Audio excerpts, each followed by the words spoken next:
So as I've been introduced, my name is Dr. Arlene O'Neill, and I'm a researcher, or I beg your pardon, I was a researcher up to a few weeks ago, just down the road in Trinity College, Dublin. So I'm going to take you through this morning's panel. I'm going to be your host, and I'm going to introduce our speakers in a few moments. But before that, so you've heard that there are 750 events happening across the nation this week because it's Science Week. And it's the national festival celebrating science, technology, engineering in Ireland and maths in Ireland. So it's a great opportunity for you guys to get involved, and I can't encourage you enough. The website is up on the screen, scienceweek.ie. If you haven't been involved so far, please make your best effort this weekend to get involved. So this morning is one of those 750 events happening nationwide, and it's the Smart Futures Roadshow.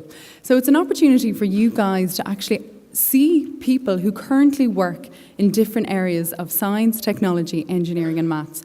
And it's your opportunity to ask them a question to see is perhaps something, is a career in STEM something that might be suited to you? So we're going to hear from our speakers. I'm going to tell you a tiny little bit more about each of them. Excuse me. So we have, this morning, we have Des Smith, who's a senior developer in SAP. So first person to my right. He's going to tell us a lot more about SAP as a company, which is a software application company. So he's going to represent the technologists in that space. We next have Chris Murray, who's an Intel researcher in residence at CRAN, which is where I work in the Nanoscience Institute in Trinity. So looking forward to hear about that. And then to wrap things up nicely, we've got Jenny Navin, who's actually a recruiter, and she works in the science and engineering sector, employing people and ensuring and placing people who have STEM backgrounds into jobs. So really excited to hear what Jenny's perspective is on that industry at the moment. And perhaps you guys should be very interested too, because you need to know, are there jobs in that sector? So looking forward to that, Jenny. So let me tell you a tiny little bit more about me. So like some of you, perhaps, I had zero interest in science. It was not my cup of tea.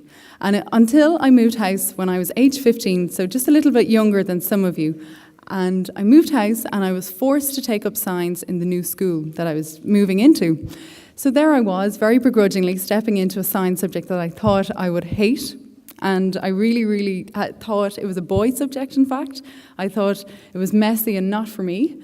So there I was going into this new school in third year, and I took up science as a junior cert subject. Well, I was forced to.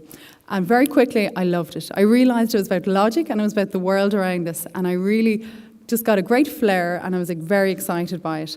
So I kept up physics for leaving cert. I didn't think I would, but I did. And there I went from doing it as a subject to go and pursue it as a degree in DCU. So I spent 4 years over there studying applied physics. And from there, I still hadn't got enough. My appetite was only whetted, and I went from there over to Trinity to do a PhD researching the field of nanoscience. So I was very lucky to have had that career, and I've enjoyed absolutely every second of it. So today I stand in front of you as a science communicator, and I work in education and outreach of science. So perhaps maybe an avenue that you guys might like to go down as well as what we're going to hear from our speakers this morning. So I'm going to tell you a little bit about the format. It's going to run that each speaker has about 10 minutes to tell you about themselves and their career. And then we're going to hold all questions until the very end. We're going to have about a 20-minute Q&A session.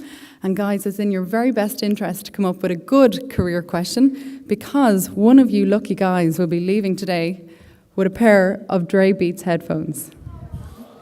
Yeah, sounds good?